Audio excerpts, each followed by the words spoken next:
नमस्कार। Programme 8 PM में एक बार फिर आपका स्वागत है और मैं हूं दर्शपाल गुप्ता। जिस तरह से इजराइल और हमास का युद्ध चल रहा है और इजराइल ने कसम खा के रखी है हमास में आतंकवाद को खत्म करना है, लेकिन दूसरी तरफ पाकिस्तान इससे सबक नहीं सीख रहा। उसने 2 बार 8 दिनों में 2 बार सीज फायर का उल्लंघन किया है और कल रात जिस तरह से अर्निया सेक्टर के विक्रम पोस्ट पर पाकिस्तान ने, हम कह सकते हैं, हमला किया। एक तरफ से लोग घरों में बैठे हुए थे, आराम करते, शादी का सीजन चल रहा था, अपने अपने कामों में मस्त थे। अचानक पाकिस्तान ने फायरिंग शुरू कर दी, जिससे वहां के सिविलियन जो हैं वो इंजर्ड हुए। हमारे BSF के 2 जवान जख्मी हुए, लेकिन हमारे जवानों ने जिस वक्त उसका जवाब दिया और पाकिस्तान की 6 पोस्टें को राख कर दिया, जला के राख कर दिया, और उसके साथ उनके 5 से 7 रेंजर मारे गए। लेकिन बार बार पाकिस्तान जो है सीज फायर का उल्लंघन कर रहा है। 2022 में उसने 6 बार सीज फायर का उल्लंघन किया, 23 में 4 बार उसने उल्लंघन किया, बार बार उल्लंघन कर रहा है। उसका एक ही मकसद है कि वो किसी ना किसी तरह से जम्मू कश्मीर में टेंशन बनाए रखे, वहां का माहौल खराब करता रहे। उसको शांति वहां की अच्छी नहीं लग रही। उसके टेररिस्ट आतंकवाद जितने भी हैं वो कश्मीर में मारे जा रहे हैं। हमारे सुरक्षा बलों ने मार मार के जमीन के 6 फुट नीचे भेज रहे हैं, लेकिन पाकिस्तान बाज नहीं आ रहा। अगर यही हालात रहे, अगर फिर इसने कायराना ऐसी हरकत की, तो हिंदुस्तान इससे भी बड़ा जवाब देगा, क्योंकि हमारे सैनिक, हमारे BSF के जवान हमेशा तैयार रहते हैं पाकिस्तान की नापाक हरकत का जवाब देने के लिए। अब हम नजर डालते हैं आज के समाचारों पर। कतर की अदालत में भारतीय नौसेना के 8 पूर्व कर्मचारियों को 27 अक्टूबर को मौत की सजा सुनाई है। इस फैसले से भारत बेहद हैरान है।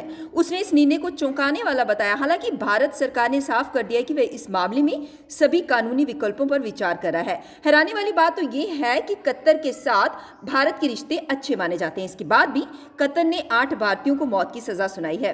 पंजाब में एक लोकप्रिय कहावत है, लाहौर लाहौर है, उसके बाद जिन लाहौर ने वेख्या वो जम्या ने। कहावत यहाँ की मशहूर है। लाहौर वासियों को खुद पर बहुत गर्व है। उन्हें लगता है कि पाकिस्तान का दूसरा कोई भी शहर लाहौर से बेहतर नहीं है। लेकिन ये सब बदल रहा है, जैसे कि हमने इस हफ्ते देखा, जब लाहौर के नागरिकों ने 4 साल के स्वर निर्वासन से लौटने के बाद अपने निर्वासित नेता मियां नवाज शरीफ का स्वागत करने से इनकार कर दिया। नतीजतन पाकिस्तान मुस्लिम लीग नवाज को पंजाब के विभिन्न शहरों से आई भीड़ पर निर्भर रहना पड़ा। भारतीय रेलवे ने रेल यात्रियों की सुविधा और अतिरिक्त भीड़ को कम करने के लिए इस वर्ष छठ पूजा पर 283 विशेष ट्रेनों का परिचालन किया है। ये ट्रेनें 4480 फेरे लगाएंगी। रेल मंत्रालय की ओर से जारी एक बयान में ये कहा गया, दिल्ली पटना, दिल्ली श्री माता वैष्णो देवी कटरा, दानापुर सहरसा, दानापुर बेंगलुरु, अंबाला सहरसा, मुजफ्फराबाद, जशवंतपुर, पुरी पटना, ओखा जैसे रेलवे मार्गों पर देश भर के प्रमुख स्थलों को जोड़ने के लिए विशेष ट्रेनों की योजना बनाई गई है। जम्मू के केनाल रोड में एक बड़ा हादसा पेश आया। जी हां, जम्मू के केनाल रोड में सरिये से बड़ा हैवी ट्रक कॉमर्स कॉलेज की दीवार से जा टकराया और इससे ट्रक तो पूरी तरह से क्षतिग्रस्त हो गया। कॉमर्स कॉलेज की दीवार भी पूरी तरह से टूट गई। इसमें ड्राइवर को थोड़ी सी चोटें आई हैं, लेकिन किसी के लगने की या किसी के हताहत होने की कोई खबर नहीं मिली है। जम्मू संभाग के जिला कठुआ के लखनपुर में बीती रात एक मस्जिद में तोड़फोड़ किए जाने का मामला सामने आया। लखनपुर में गोल्डन गेट के पास जामा मक्की मस्जिद को देर रात को 2 अज्ञात लोगों ने नुकसान पहुंचाया। ये वारदात CCTV में कैद हो गई है। सूचना मिलते ही पुलिस की टीम मौके पर पहुंची। पुलिस मामले की जाँच कर रही है।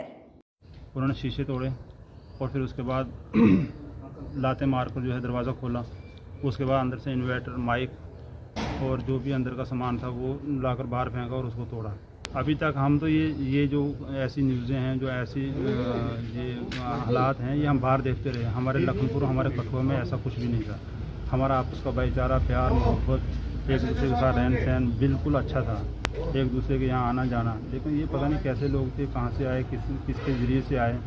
और इसमें ये तो CCTV कैमरे में आ रहा है कि जिन लोगों ने ये काम किया है वो पहले मस्जिद के पास में आते हैं और फिर वीडियो कॉल में किसी से बात कर रहा है, सामने फ़ोन रखकर फिर पत्थर मार रहा है। कोई आदमी उसको पीछे से गाइडलाइन कर रहा है, जो हमने CCTV कैमरे में देखा है, और उसकी फ़ोटो भी क्लियर आ रही है। अन्य की विक्रम पोस्ट सहित 8 पोस्टों पर पाकिस्तान की तरफ से रात 8 बजे शुरू हुई गोलीबारी के बाद लोग दहशत में आ गए हैं। सुरक्षित जगह पर जाने के लिए हर किसी में अफरा तफरी मच गई। जैसे ही लोग घरों में सुरक्षित स्थानों पर निकले तो पुलिस और बीएसएफ ने उन्हें रोक दिया और लाइटें बंद कर घरों में ही रहने को कहा। बावजूद इसके कई लोग अन्य कस्बे की सड़कों पर आ गए। गांव में फंसे लोगों ने कहा कि जिन लोगों के पास साधन थे वो निकल गए, लेकिन साधन नहीं होने वाले यहीं फंसे रहे। रात 9:30 बजे के करीब जब ग्रामीण क्षेत्र में शेल गिरना शुरू हुए तो बच्चे सहम गए और रोना शुरू कर दिया। सबसे पहले शेल अन्य के वार्ड नंबर 4 और 5 में गिरे। पीपी न्यूज़ लाइन की बात करते हैं तो पीपी न्यूज़ लाइन हमेशा लोगों की परेशानियां, उनकी दिक्कतों को प्रशासन तक पहुंचाता है, लेकिन इस बार पीपी न्यूज़ लाइन के रिपोर्टर रुपेश राज ने ढूंढ निकाले ऐसे कलाकार जो जम्मू से वाबस्ता हैं पर ऑस्ट्रेलिया में सेटल हो गए हैं। आज एक बार फिर अपनी मिट्टी की खुशबू उन्हें वापस ले आई। जी हाँ, हम बात कर रहे हैं देव चंचल जी की, जो शिष्य हैं नरेंद्र चंचल जी के। देव चंचल जी ने उनकी भेंटें सुन सुनकर उनकी तरह गाना शुरू कर दिया और बहुत सी एल्बम्स भी निकाली। तो चलिए आपको रूबरू करवाते हैं देव चंचल जी से।